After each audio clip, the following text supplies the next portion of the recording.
उत्तराखंड में UCC bill pass हो गया। बड़ी खबर इस वक्त की आपको दे रहे हैं, उत्तराखंड में यूसीसी बिल पास हो गया है। धामी साहब ने बीते दिन इसे टेबल किया था और उत्तराखंड असेंबली में यूसीसी बिल पास हो गया और ऐसा माना जा रहा है कि इसके बाद कई अन्य राज्य, जिसमें राजस्थान, गुजरात, उत्तर प्रदेश, कई जगहों पर ड्राफ्ट तैयार हो रहा है, वो सब इस राह जा सकते हैं। यूसीसी बिल इससे पहले आपको बता दें गोवा में लागू है और अब उत्तराखंड में लागू कर दिया गया है। इसका विरोध करने वाले कहते हैं ये मुस्लिम विरोधी बिल है, लेकिन बीजेपी जो इसे ला रही है वो कह रही है कि ये सोच और वैचारिकता की बात है।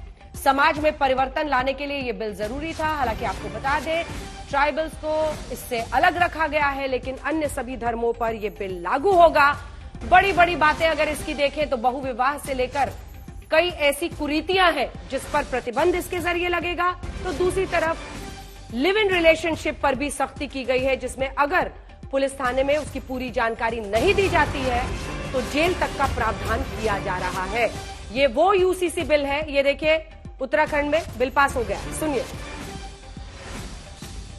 जी को उत्तराखंड राज्य की इस विधानसभा की ओर से बधाई संदेश प्रेषित करने के लिए सदन की अनुज्ञा चाहता हूं।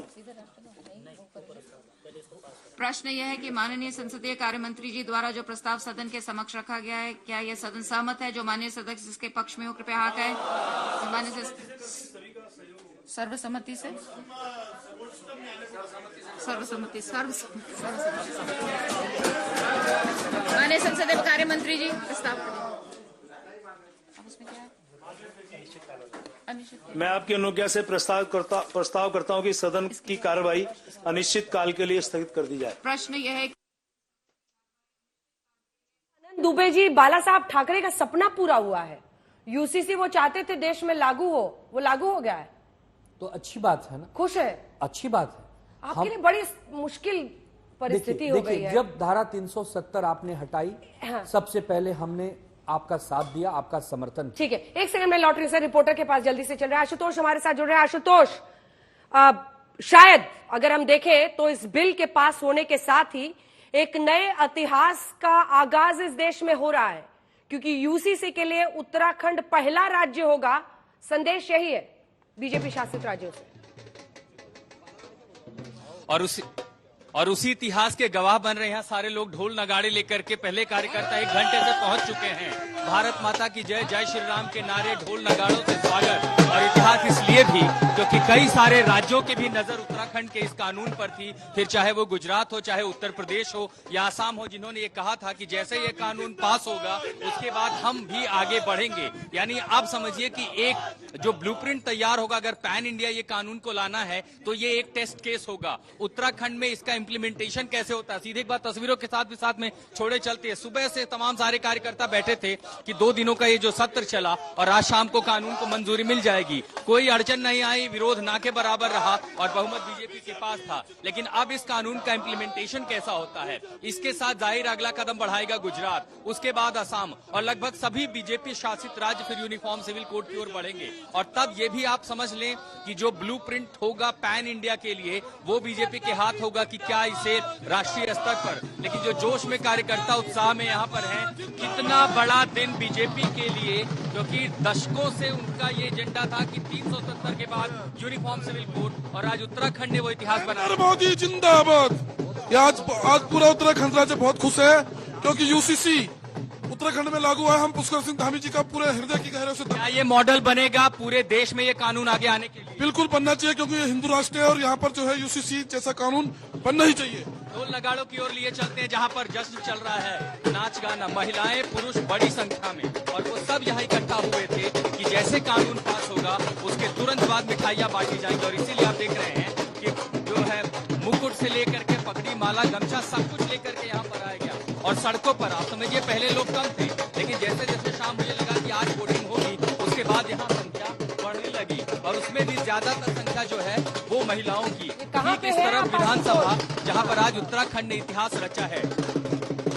मैं देहरादून में हूँ, ठीक विधानसभा के बाहर, ये विधानसभा है और उसी जगह पर हूं विधानसभा में जहां अंदर कानून पास हो रहा था और जैसे ही वो नारेबाजी के साथ जय श्री राम का उद्घोष हुआ और ये प्रस्ताव उसके बाद पारित हुआ, तुरंत मैं बाहर आया ये दिखाने के लिए कि कैसे यहाँ पर आज कम से कम किसी सेलिब्रेशन से कम मौका नहीं है। एक बार जल्दी से आशुतोष, क्योंकि आप विधानसभा के बाहर है जैसा कि आपने बताया और उत्तराखंड पहला राज्य देश में बना है, इस बात पर इन लोगों की प्रतिक्रिया लीजिए। आम लोग भी हैं या ज्यादातर पार्टी से जुड़े लोग हैं? देखिए, सामान्य स्तर पर सरकार की ये बड़ी अचीवमेंट देखी जाएगी तो सबसे पहले सेलिब्रेशन में जो देखेंगे वो ज्यादातर पार्टी से जुड़े कार्यकर्ता ही होते हैं। महिलाओं के लिए मुख्यमंत्री लगातार कह रहे कि ये पूरा कानून महिलाओं को अधिकार देगा। महिलाएं कितनी खुश हैं? उत्तराखंड की सारी महिलाएं पूरी मोदी जी को धन्यवाद देना चाहती हैं और महिलाएं बहुत खुश हैं क्योंकि समान नागरिकता कानून पास हुआ है। इसमें महिलाओं को अपने अधिकार मिलेंगे। देश में भी ये कानून लागू होगा क्या?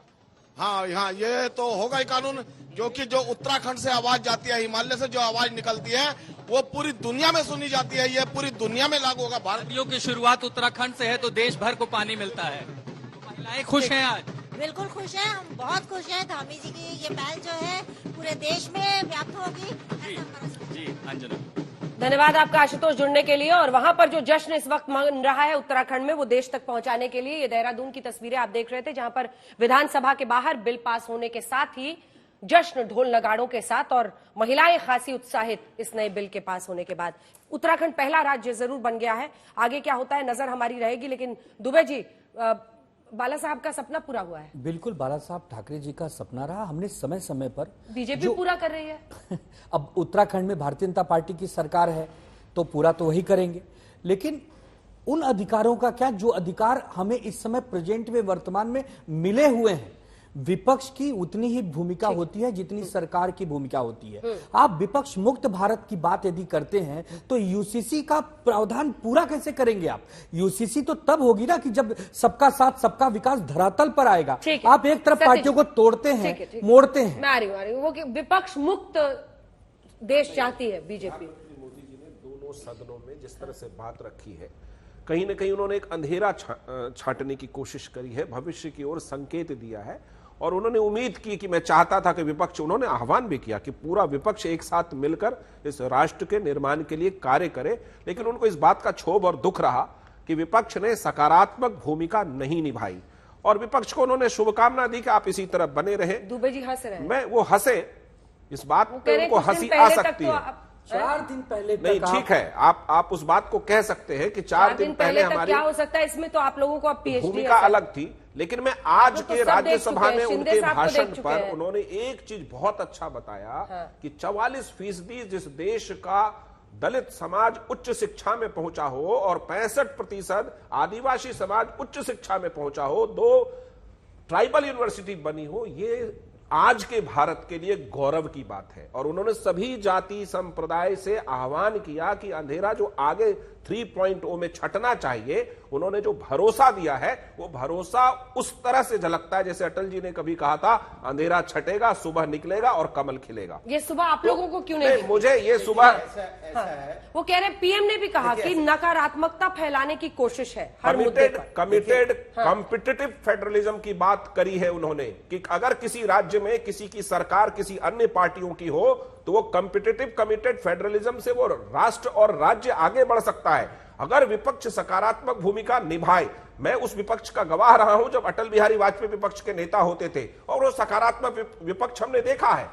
अगर कांग्रेस पार्टी, कांग्रेस पार्टी 15 दिन पहले मैं आज जो कह रहा हूं, मैं आज जो कह रहा हूं, मैं वो सत्य ही कहता है। रीप्रोग्रामिंग कैसे? कोई रीप्रोग्रामिंग नहीं है। आज जो मैं कह रहा हूं विकास दर को देखते हुए और बिहार को देखकर कि उसकी विकास दर सबसे अधिक है। देखिए हालत ये होगी भारतीय जनता पार्टी की कि भारतीय जनता पार्टी की गारंटी में बंधी हुई है भ्रष्टाचार की घंटी। ये गारंटी की घंटी बजाएंगे और भ्रष्टाचार का पैसा अपनी अंटी में ले जाएंगे। अब बताइए, बधाई की घटना बता दूं सुधांशु जी, आपके सांसद चौधरी निकल गए। अरे सुनिए, पहले मैं बता दूं, अब इनके बधाइयों में सांसद जी धर्मेंद्र कश्यप बांट रहे थे कि हमने पीएम आवास के घर बांट रहे थे। एक दादी माँ आई, उनको चाबी दे रहे थे, दादी माँ कैसा लग रहा है? उसने कहा अच्छा तो लग रहा है बेटा, लेकिन 1,30,000 रुपए का है, 30,000 रुपए तो हमसे ले लिए गए हैं। तो भ्रष्टाचार आपके यहाँ एक दादी माँ से 30,000 रुपए आप ले लेते हो घूस के नाम पे और 1,30,000 रुपए का घर देते हो, मतलब 1 लाख रुपए का घर उसको मिल पाया, तो ये भ्रष्टाचार नहीं है तो क्या है आपका, जरा बता दीजिए। और जहां तक कि आप बात कर रहे थे, अगर हम दूसरी बात बता दें, अमेठी में क्या हुआ, आप पीएम आवास एक गरीब व्यक्ति को अलॉट करते हो, वो बेचारा उसको अपनी छत डालनी है, इसके लिए दिल्ली काम करने आता है, दूसरे के घर में डेंटिंग पेंटिंग करता है, और आपका बुलडोजर उसके घर को गिरा देता है। अरे पीएम आवास का घर भी क्या इलीगल बनता है क्या, ये बता दीजिए आप। तीसरी बात, आप बहुत बातें कर रहे थे, पहले तो आप कहते थे यहां पे सिर्फ 4 जातियां ही होती हैं, गरीब, युवा, महिला, किसान। हम पीडीए की बात करते थे, हम कहते थे यहाँ पे पिछड़ा, दलित, अल्पसंख्यक और जो हमारे पिछड़े अगड़े हैं और आधी आबादी की बात कर रहे थे। आप उसी रास्ते पे घूम के आ गए ना, आप वही पीडीए की बात आप भी करने लगे, आरक्षण की बात आप भी करने लगे। अरे मेरी बात पूरी, मैं आपके बीच में उठूंगा। जिस आरक्षण की बात में कर रही, एक मिनट रुकिए, जिस आरक्षण की बात होने दीजिए ना, पहले मेरी बात होने दीजिए, मैं आपके बीच में नहीं बोला, थोड़ा सभ्यता सीखे, बीजेपी में जाने के बाद आप भी बदल गए क्या? नहीं, और मैं आपसे पूछता, जब आपसे बात की जाएगी ग्रेजुएट, इस देश के अंदर में ग्रेजुएट पता है कितने बेरोजगार हैं? 13.2% ग्रेजुएट। अगर पीजी की बात करेंगे 12.2% पीजी यहाँ पे जो पोस्ट ग्रेजुएट करके बेरोजगार घूम रहे हैं, उनके बारे में आप क्या करेंगे?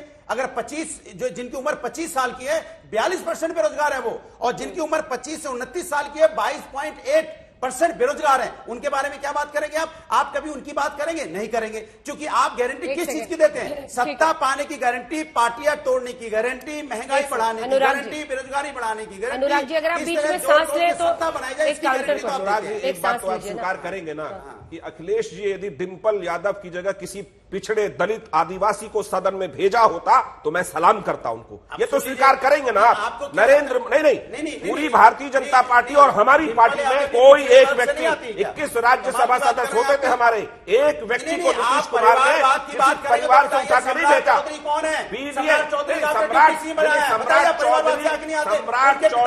चौधरी कितनी बार के सांसद रहे हैं? जब आपको सम्राट चौधरी दिखे और कोई गरीब दिखाई नहीं? अरे मुझे पता है सकनी चौधरी के बेटे, मुझे 1 सेकंड हो गया शाउटिंग में, पानी पीजिए। अनुराग जी, अनुराग जी प्लीज, क्या बात, 1 सेकंड, सुधांशु जी जवाब देंगे, आवाज यहाँ का काट दीजिए।